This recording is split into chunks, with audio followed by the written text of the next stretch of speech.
I started using HelloFresh when both my husband and I were in the thick of building our businesses. We both enjoy cooking, but didn't have time for the shopping and the prep. We still wanted to give our family healthy, delicious meals, so we signed up for HelloFresh.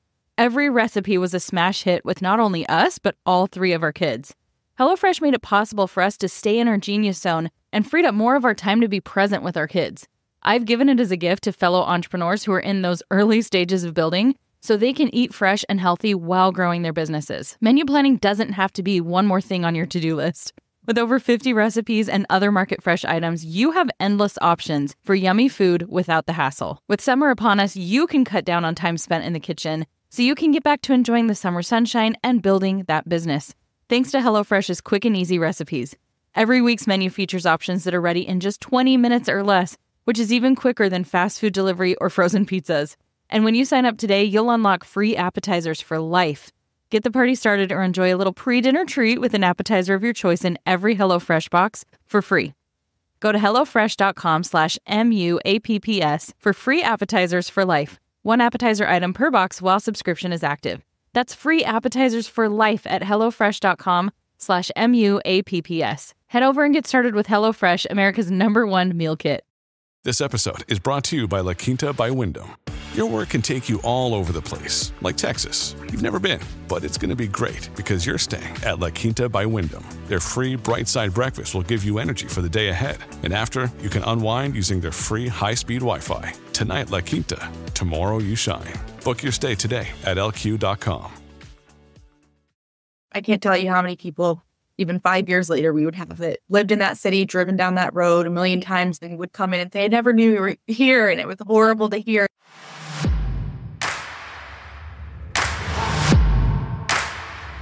What's up, Millionaire University? Welcome back to the podcast. It's me, Kirsten, and today I have an interview for you with JoJo Struebing. She's had a really interesting background story, and we got really deep into everything you would consider and need to know when it comes to starting your own brick-and-mortar business. And as somebody who's really never even scratched the surface of having a business like this, I had a lot of questions, and I know they're probably the questions that you yourself would have. So if this is something you've been curious about, if this is something that's come to your mind with, man, what would it look like in this world of online entrepreneurship to have a traditional business model? Does it still work? Can it still be successful? What do I need to consider? What do I need to know? How do I not be one of those statistical businesses that totally fail? Because there's a different level of responsibility that comes when you start a physical business in your town.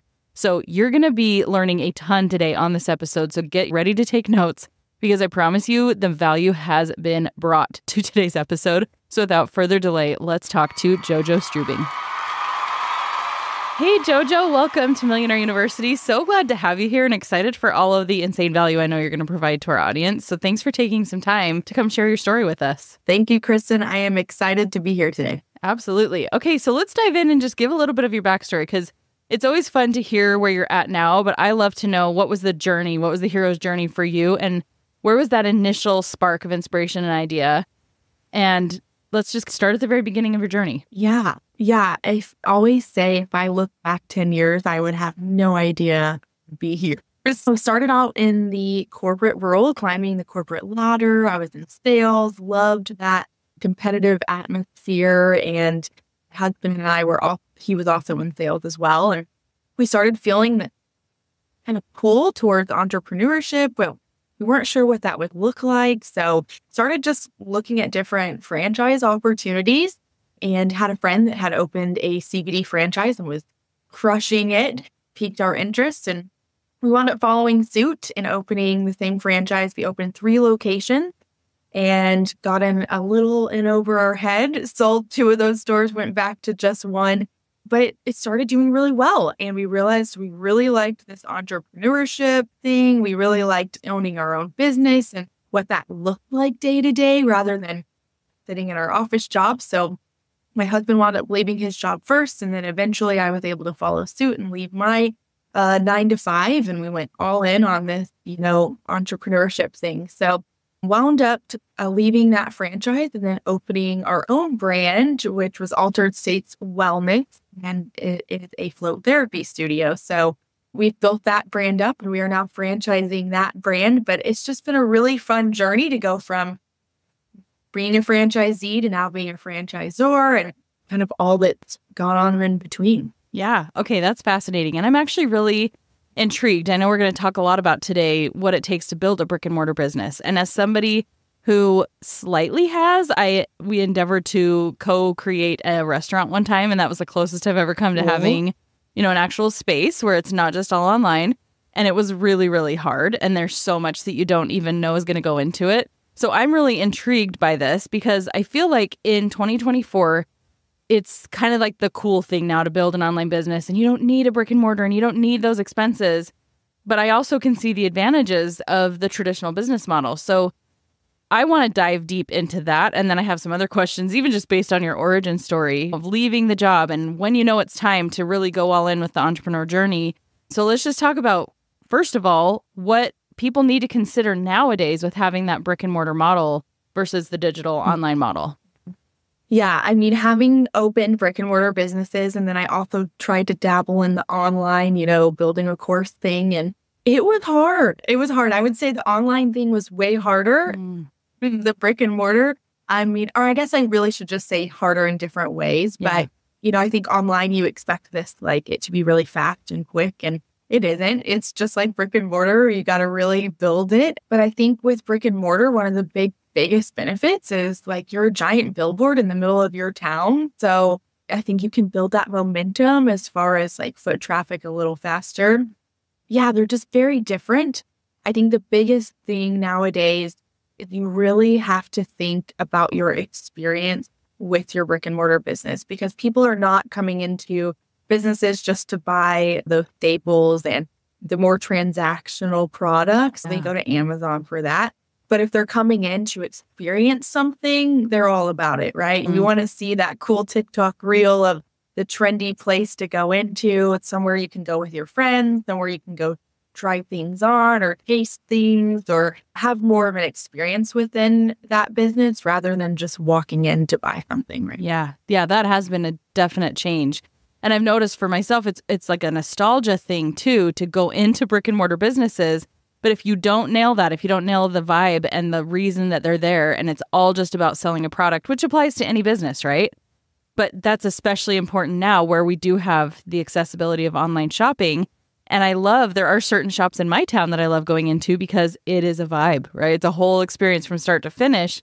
And I'm more likely to probably actually spend more money on things I could buy on Amazon just because it's increasing that dopamine and I'm having fun and I want to support the business. And it's just a totally different experience So what has your experience been, even when you started with the franchise? How did that, before we even get into the fact that you had 3 and simplified it down, what was the thing that contributed initially to the success of even having one that started to work? Yeah, it was nice going in with the franchise because we had a lot of support, made less mistakes, although we still made some mistakes. But I think we were crafting an experience and we didn't even realize it at that time. There's things that we do now that are very intentional as far as creating an experience, but we started doing right off the bat. And we were big on sampling. You come in and you sample all of the products. You come in and we give you a tour of the entire store. You're going to see all the products and learn about everything and really touch them and engage with us rather than, just look around and let me know if you have any questions, right? So things like that, I think we started doing naturally. It took us a while to realize that that's what was the reason it was doing well. But yeah, those things were huge. And then we wound up becoming like that person in the city where it was like, if somebody had a question on CBD, they were sending them in for us. And, it was during this big CBD boom, right? So we were able to jump on that. But yeah, we were able to be that educational resource for somebody's grandma that didn't know about it or somebody's kid that had this ailment. So what did you find? Because you touched on some things where you were able to be that educational resource, which again, we can go back to online and saying, but there's so much education. What motivates somebody to come into a brick and mortar business? And what do you feel like was the difference in value? And is it a demographic? Is it maybe people who are older who aren't using the internet as much? Does it depend on industry and how you can find that gap that you're fulfilling in a physical location? Yeah. I mean, I think you can do both successfully. For us, like we would host classes and events, like we did CBD 101 classes and things like that had to give people a reason to come and get educated. I know you can do those online as well. For us, there are certain demographics, the older one definitely were drawn in. But now we see a lot of the younger demographic with our new brand. I wouldn't say it's just one demographic. I think it's just making it available to people as an option. Some people will just want to sit online and do a class during their lunch break, but other people do want to come and connect, and they're attracted to that community and that face-to-face. I think it's just really dependent on the person and what their needs are. Yeah. So I know you guys were attracted to this model. You saw that there was this franchise opportunity. Probably a lot of times we aren't necessarily being like, wow, this is always what I wanted to do, but it aligns with maybe the vision you have for your life. I want to make money. This is a great tool. I believe in this product line. But what were some of the things you did as far as product research or just market research to know, yeah, if we open a brick and mortar, this is going to succeed? And even like with the franchisor that you were working with, what were some of the things they recommended that you do to research and make sure it was going to work? Yeah. I think back then, to be honest, there wasn't a lot of research that we did. That's something that with our new brand we did, but I got to be honest with you, I didn't do it at the time. I just saw this big boom. People were talking about it everywhere. Saw our friend that had opened one and they were crushing it, like doing insane numbers. So we all saw a little bit of proof of that. This franchise brand grew like overnight. It's insane. They had like 300 locations in like 2 years. And so it was very much a trend that jumped on. Going back, I would do a lot more research into like the legalities and things that could possibly change just to prepare for things like that. Also, my biggest learning lesson from that experience was to never pigeonhole yourself into one ingredient, because we had CBD on the name of our door and new things started coming out, THC, Delta 8, these other stuff. And we also started wanting to add in services and these other things. But when you just have that one ingredient on your door, it's hard to pivot with those things. So I'll never do that again. So I do recommend researching and knowing that if you're just going to be this one product or primary business, to kind of make sure that that business isn't going to go anywhere. Really think about that. But yeah, research is good. I don't know that I did it in the beginning, but I do recommend it for sure. Yeah. What do you recommend to people now? Because I know that you guide people on creating, franchises or going into a franchise. So what are some of the checklist items that you recommend people to look for? Yeah, that's a good question. The biggest thing is to take your time on finding a location. That was the biggest mistake that we made opening our first business. We went with a cheaper location that was, trying to save a couple $1,000s. But in the end, I think it cost us a lot more in marketing. So really take your time. Think about where is your target market in your city? Where is the most walk-by and drive-by traffic within your city? Like I said, with that storefront being a giant billboard, like where are the most people going to see it, right? Yeah. So make sure that you're putting your business in the right spot within your city. And I promise you, if you have to wait and be a little patient to get that right spot, it will be so worth it. Yeah, I think really diving into understanding what the needs are in your market. I would go to Facebook groups or go to community events and ask people like, hey, do you like this product or service, whatever it is that you're selling, and really, really understand like where are they currently getting it? What would they want to see, if they had one? So like I'll go on Facebook and just say, hey, we're opening a float therapy studio. What would you guys like to see? And people are really forthcoming with those comments, and they'll tell you what they like and they don't like about your competitors and things like that. I'm also a huge fan of going to your competition. So we always go to our competitors' locations. We use their services. We buy their products. We want to really understand what they're really good at and what they're not so good at. Because if you can capitalize on what they're not good at, then you are golden. But you also want to be where they're good at, right? Yeah. So yeah, really taking the time to vet all of that out and put all of that into your kind of business plan is key. Yeah. Well, and you've touched on something that I'm curious about, and that really does come down to a little bit of the market research and you initially said you had CBD right on the door. That was the franchise that you'd gone into. There is something to be said about being that specialty, and it's exactly what people are looking for. And you have sometimes the roadblock, and I'm curious if you've run into this in your current wellness business, where people don't necessarily understand what's there. If you were to just say like, we're a float spa, they know exactly what they're getting, but then you're pigeonholing yourself. So what do you recommend, and how can you bridge that gap between we want to be specific enough that people know exactly what they're getting, and when they're Googling this, when they're looking for that specific solution, we're the one coming up, versus, oh, we can never expand and offer anything else because we've completely niched down so far that there's nowhere to go from here? Good question. Yeah. So I would say like your brand name, keep more general, but within like your website and what category or business you choose, you go with that specialty. So like for us, everywhere we say a float therapy studio, on our windows of our business, it says float therapy on the windows, right? Anywhere we advertise our business, we're advertising ourselves as that float therapy studio. And the windows are really vital. You got to utilize that window space on your doors to tell people what's inside. The brand name can keep a little more general. Now, if you know that it's a specialty that's going to be around forever, like donut shop, everybody always just puts donuts on them, right? You don't often need to put much more than that to get people through the doors. It does depend on your niche a little bit, but I think just validating that niche is going to be there for the long haul. Yeah. What are we looking at in terms of investment? Because I know one of the polls sometimes, and I don't mean to completely polarize against online versus brick and mortar, but I think these are questions I have as an entrepreneur. Like, why would I go into these expenses when there's so much over here that says, oh, it's very low overhead when you start an online business? Really, the further into that you get, you discover there's a lot more than you initially anticipated with online. But when it comes to the brick and mortar, where do you want to be, especially now? Do you want to be at a place where you've been maybe selling online a little bit and the brick and mortar is a solution for expansion? Or do you need a business loan? What are the people you're seeing buying into franchises, and even you guys when you initially did it, what kind of financial standing do you need to be in? Because it's a huge investment, right?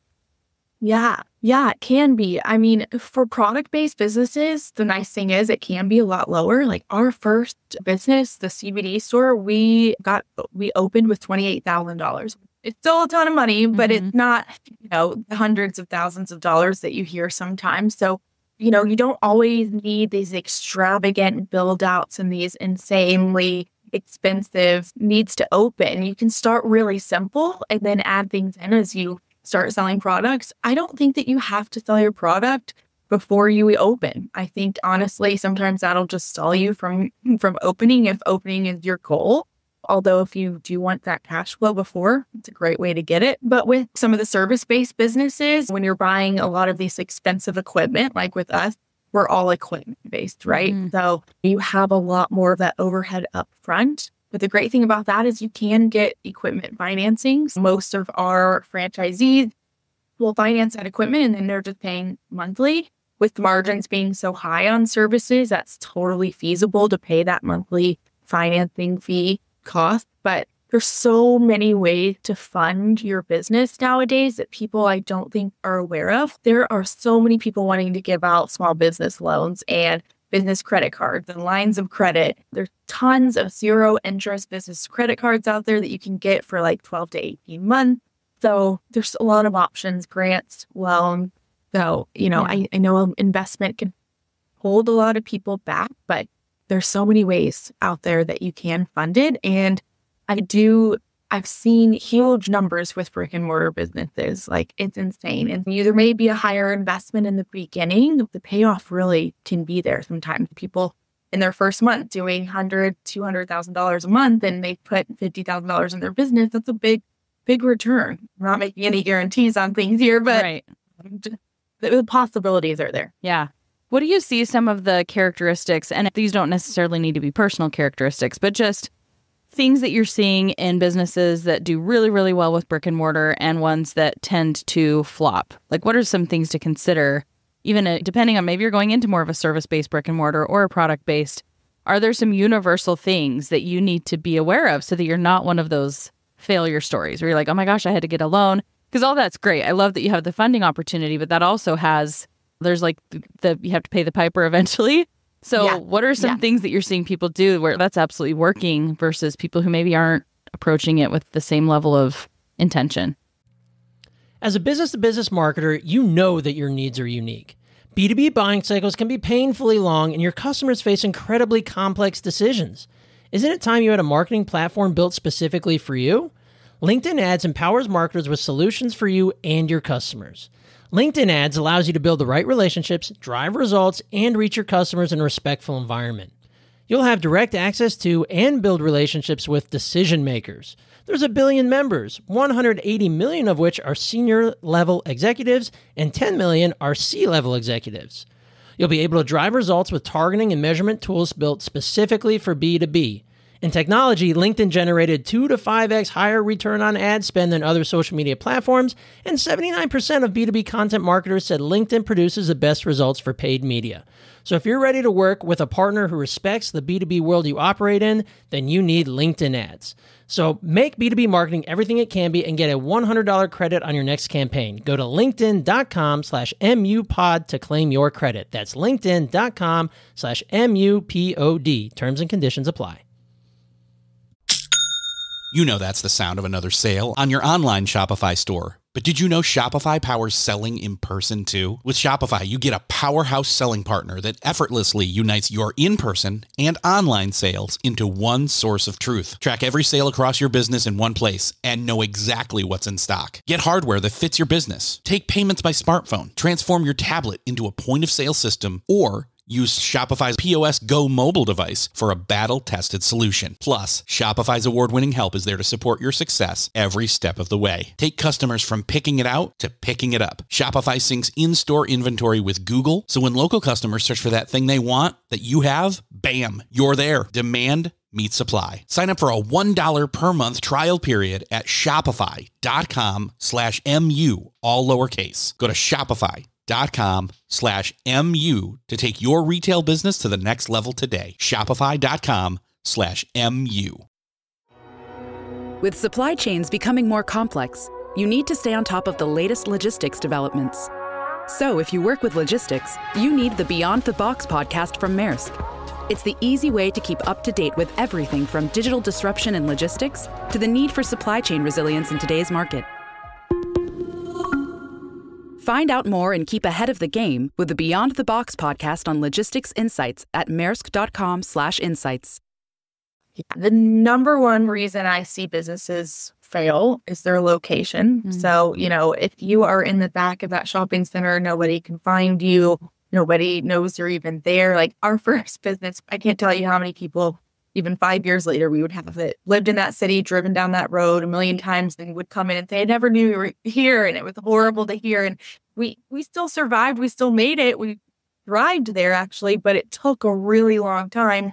And it was so much harder. So I can see how easily somebody that has a poor location, but awesome experience could still not thrive just because they're so hard to find and they're not visible. So location is absolutely number one. The more you pay for your location or the more on rent is, the less you'll have to spend on marketing. So having a better location is always what I recommend over anything. Don't skimp on the rent.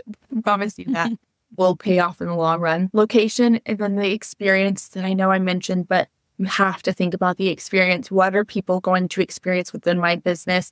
What are they going to see, hear, touch, taste, smell? Think about all of those senses. How are you going to get people together for events and gatherings and community and foster that within your local community? Because that's one of the benefits of being a brick and mortar business, right? Is you have space where people can come and connect. And so you've got to figure out a way to do that. If you don't, I think you just start to turn into this, I'll stop by if I need to, but you want to say that I want to go there, right? So experience, location, and I think just continuing to evolve and pivot, which is also a benefit of brick and mortar. You can add in the new product lines, you can add in the new services, but being able to do that and seeing where's the industry going or what is the needs of my community? It does change over time, right? So staying on top of that and adding those things in to stay trendy can help you stay top of mind. Yeah. Okay. I want to know a little bit too about, so we're starting this business, you're the brainchild behind it, and then how do we make it profitable? Because we are all about working smarter here, right? We can build a shop, we can have a brick and mortar, and we can work in it and make money, but we're really, at the end of the day, there's not a lot of freedom in that because you're having to show up every day.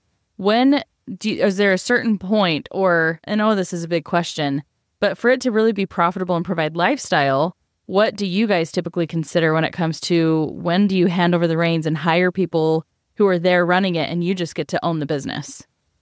Yeah, I would say that's really, you got option. In the beginning, I personally love when you're the owner and operator because I think that nobody's going to operate it like you. Nobody's going to have that passion, and having that experience will help you train people down the road. But I've also seen people that go in with the mindset like, I want to be the owner and I do not want to be the operator. Mm-hmm. So they, from day one, will have somebody managing that business.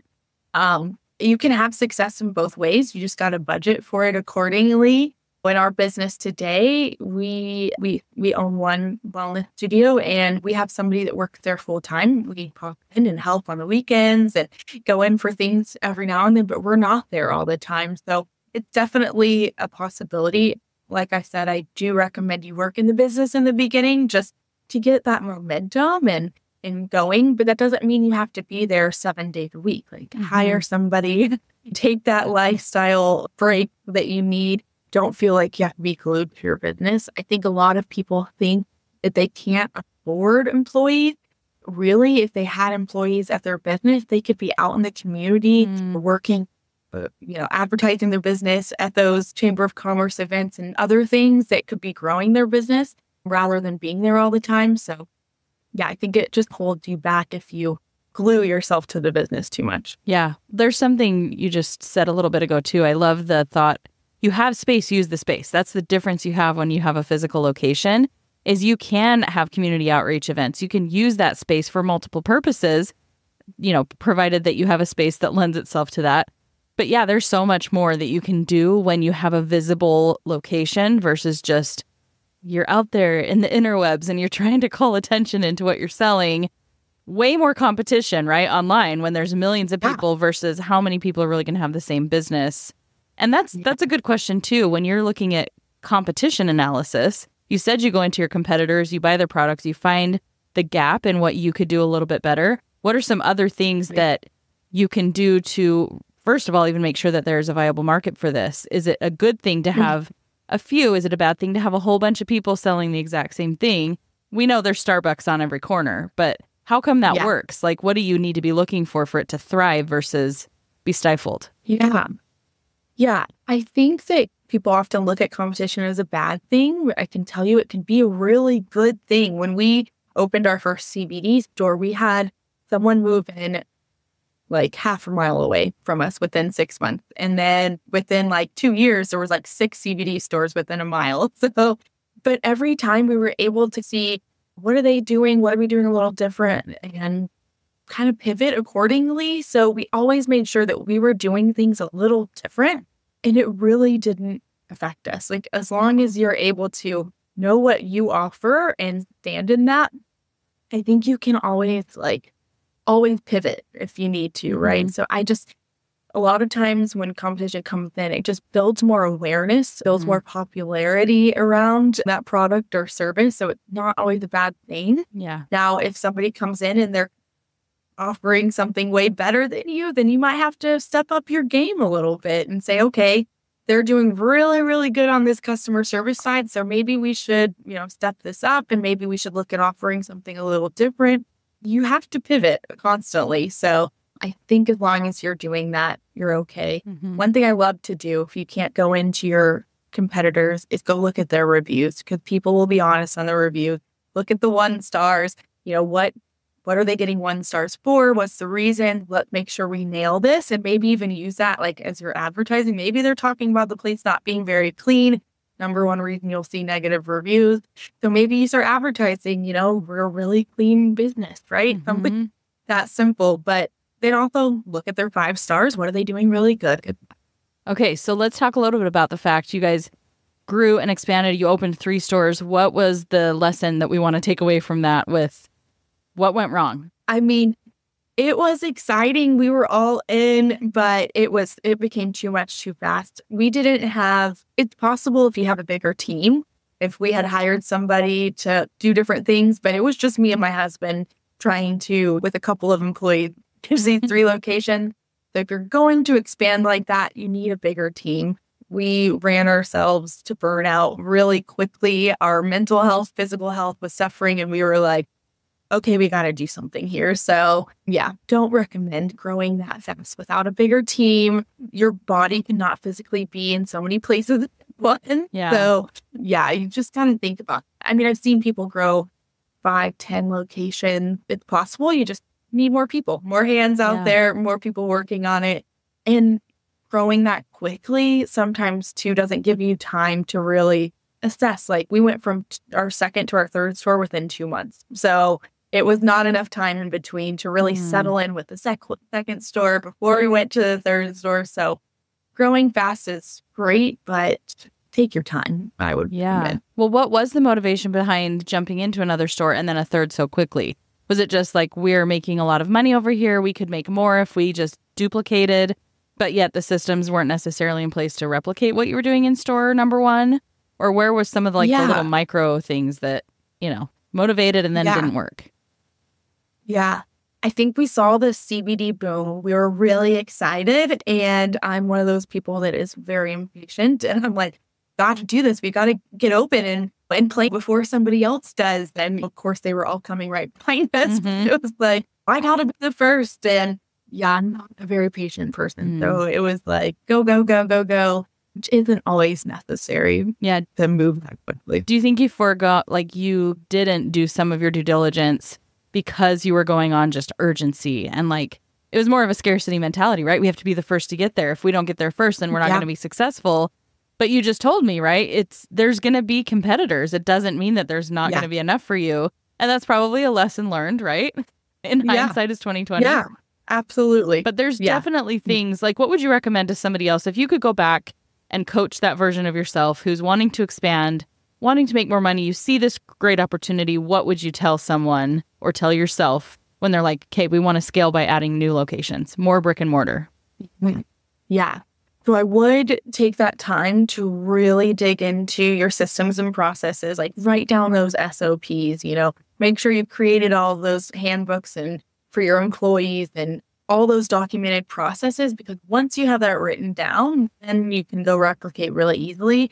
We didn't do that in our business until we were going to franchise with the new brand. And oh my gosh, I'm like, why didn't I do this on year one? This would have made our lives so much easier. So now when we have employees, I'm like, oh, here's 50 SOPs. All you got to do is open this document. There's a video. Oh, it's so much easier. So should have taken the time to do that. So I highly recommend. I know it can be tedious for a few weeks or a few months to document all of that, but once you have it, oh my gosh, then you can just go replicate a million times. So taking the time to document those SOPs and really thinking about those little daily tasks. We created a project management plan that is literally every single thing we do in a day, like vacuum on Wednesdays, we clean the windows on Thursdays, we take out the trash on this day. The little things, so you don't have to think about those in your business anymore. You've got employees that are clicking, they've completed this task on this day. You don't want to be at your business micromanaging employees on that stuff. So just get it all written down, make sure that you level set on those expectations. Highly recommend doing that in the beginning. But once you've got those systems in place, then you just need a team to do it, and then you can grow and expand. So hiring somebody to manage the build out process or hiring somebody to manage all of your employees, make sure you just got people to do those things if you're looking to go really big. Yeah. Okay, I have a fun question for you. If you were planted in a town, have you seen that Undercover Billionaire TV show? If you were planted in a town, you knew nobody, you had no connections, and this is your skill set. You know how to build brick and mortar. Tell me what that process would look like. Where would you start? What would you do? And how would you turn that into a multiple six-figure business in 6 months? Oh, I like this. So definitely start with my business plan, pick out my product or my service. What's that going to look like? Get out into the town, start asking people what they like about that service or product, or if they've ever even done it or used it before. Really understand that, whether that's setting it down online or talking to people. I'd go join that local chamber of commerce or any other business networking groups and really start getting entrenched in that community. And then see where within that town would be the most visible location possible, right? And then understanding my budget to open, right? So you got to know do I need to spend on furniture? What do I need to spend on the rent? What am I going to need to spend on initial inventory or service equipment? Understanding all of that before you go get the funding, so you can fund that startup cost. And then, find the location, do the build out in that process, hire employees, get open. Love it. No, I'm like, and then you repeat it again. Yeah. I'm like stuck on step 3 because I have like another question, and I love that. It perfectly wraps up what we've just talked about. But for me, I'm just curious because you said one of the first things is like, I would have a business plan. I would decide on a product or a service. Even within that, do you think that it's important people be super aligned and passionate about the product or the service?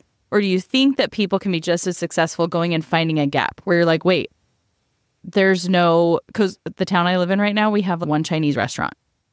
But I'm not passionate about Chinese food, right? And a restaurant is a whole other enchilada. But if I'm not enchilada, it's like a whole other wonton. But where's the line between that? Like, even for you guys, was it, we're really passionate about this? Or was it more, this is booming, this is something we should get on board with? What was your knowledge of the product that you started selling, and how important do you think that is? Such a good question. So with the CBD, my husband was like the big cannabis guy, like the taste tester for everything. Like, I love cannabis. For me, it wasn't really my thing.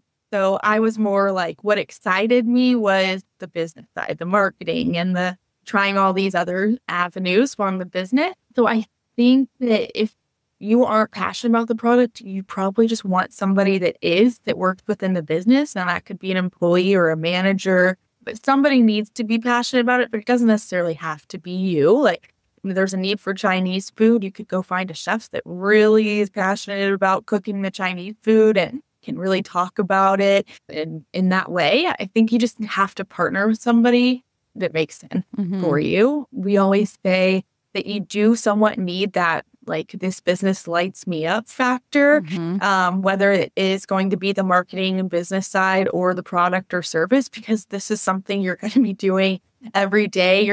Once you sign a 5-year lease, you can't turn around and say, I'm out. This isn't for me. Like, you're in this. You got to wake up and be excited to get you out of bed. So is this going to light you up to walk into a Chinese restaurant every day?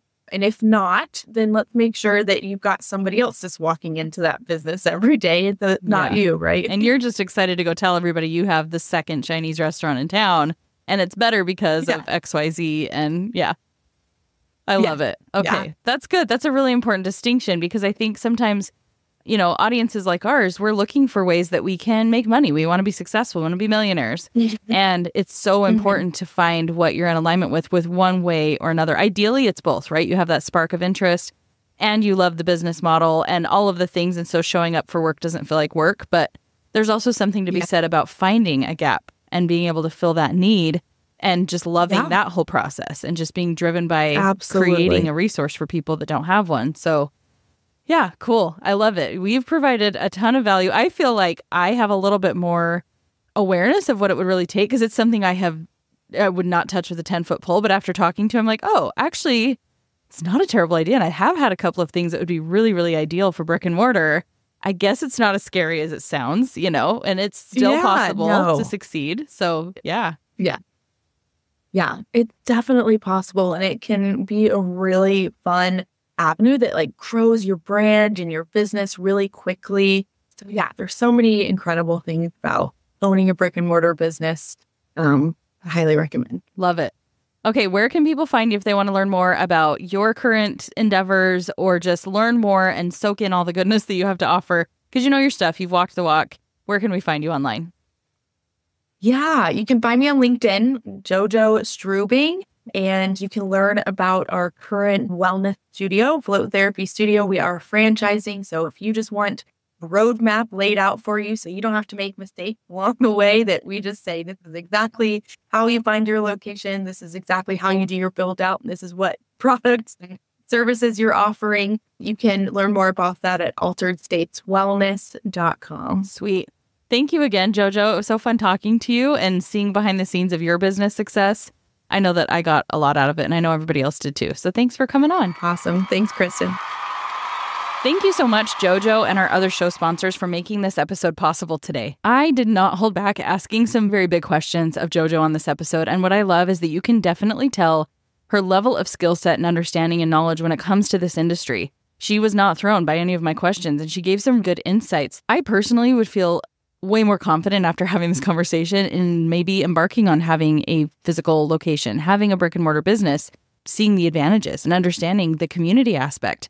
If that's your dream, if that's your vision, then I know that on this episode, you probably found tremendous value and just a good starting point on where you can begin building out that business. So thanks again, JoJo, for bringing all of that value, for knowing your stuff and coming and sharing this masterclass on building a brick and mortar business with us. And thank you to you, Millionaire University community, for tuning in today, listening to this episode. We'll see you over on social media. Leave a comment with us. And if you came to this episode from a reel or from a TikTok, be sure to head back and let us know what you loved about this episode and give JoJo a shout out as well. Thanks again. We'll see you guys on the next episode.